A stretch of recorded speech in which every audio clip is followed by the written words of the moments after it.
I'm Laura Werlin, and I am the author of 6 books about cheese. My latest book is called Mac and Cheese, Please.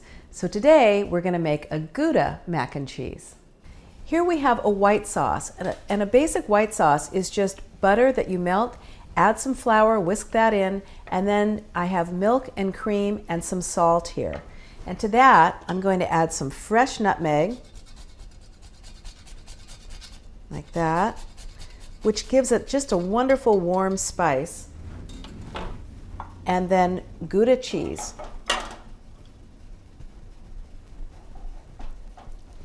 Get the last drop there. And I want that to melt before I add the macaroni. Now that the sauce is smooth, we're ready to add the pasta, which of course has been cooked already. And all you want to do is mix that in. And once that's done, you're ready to serve it. Nice and creamy mac and cheese.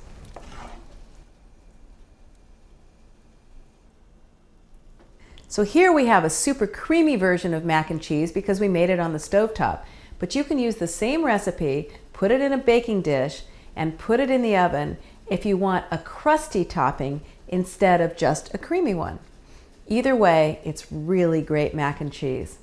I'm Laura Werlin.